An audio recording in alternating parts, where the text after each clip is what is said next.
Welcome to Tech Tuesday by Woody. It's a weekly series where we take a technical topic and make it easy to understand. This week, Hyperthreading Explained.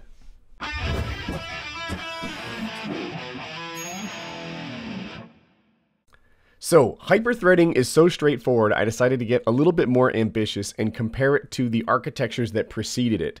The first one is dual processors, right? All these are going to be done in pairs. So, dual processors is having two complete independent processors in the same computer, symmetric multiprocessing. It sounds complicated, but it's really straightforward. Your computer does more than one thing at a time. As you're recording on your mic, it's also checking your Skype. As you're playing your game, it's also calculating what happens next or dealing with some other information. As you're reading your browser, it's also checking your email. And you can have two processors in the same machine, which you probably don't have. And then it can feed two streams of information through each processor. To do that, it's more than just the execution core. It also spends a lot of time setting up that thing to get to the execution core. That might involve reading program instructions from memory. That might involve retrieving data from that, from your memory, your RAM, that it's going to feed to those program instructions. That's the current architectural state. There's a lot of stuff going on. The application program interrupt controller, which I'm about to write out here. There's a lot of things going on in addition to just the execute. So calculating what's going to happen is only part of what a processor does. It also spends a lot of clock cycles setting up what's going to happen. Now, a dual core CPU, which you might have, or a quad core or a hex core like I have, is really similar, except that the cache is shared between them. So that bandwidth that goes from the memory to the processor into the cache that feeds the rest of the execution path, that is shared between the two cores. It's cheaper to make, but it's nearly as good as two completely independent processors. This is good stuff. Hyperthreading is the next thing.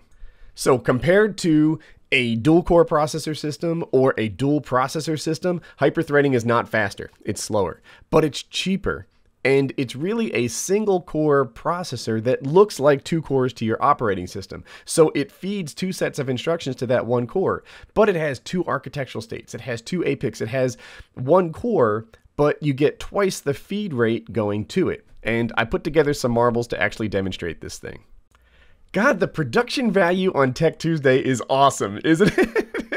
Anyway, these clear blocks are meant to represent all the setup that happens before the execution, and then those vertical blocks are meant to represent the execution itself. The processor has to do a lot, like I said earlier. It has to grab it from RAM, it has to grab the data, it has to grab the program instructions that it's going to feed that data to. It has to do all that stuff. And this is how all processors worked, I don't know, 8 years ago or something like that. But then when hyperthreading came along, it added to it. What it did is it put a second feed into that processing core, which I'll show you. This piece here is meant to represent a hyperthreaded unit. And that's my son Colin dropping the marbles for us here. He's part of the show, baby. Anyway, here you can see while there's only one processing core, a lot of the clock cycles that a CPU spends that you're waiting on are not spent actually executing data. Those clock cycles are spent setting up the data, waiting for the data to get to the execution core. They're sitting there in this runnable state, and we're waiting on them to set up properly.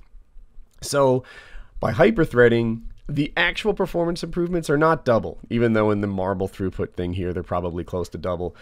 Intel claims that you get up to a 30% speed increase by taking the setup and sort of dispersing it across two the hyperthreads, to two architectural states, two APICs, etc.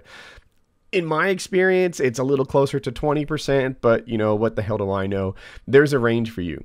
By having this hyperthread, which is a cheap way to improve a processor, it's about 20% faster than not having it. So in my case, I have a hex core, but it looks like 12 cores to my operating system because each of the 6 are hyperthreaded like this.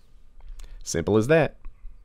If you enjoyed the video, be sure to drop a like. I always appreciate that. There are more Tech Tuesdays like this one if you click on the left. It opens up a playlist. You can watch any one you want to. If you missed this week's Mail Monday, you can check it out. It's there on the right. If you're new around here, subscribe in the top right. And most of all, have a good day.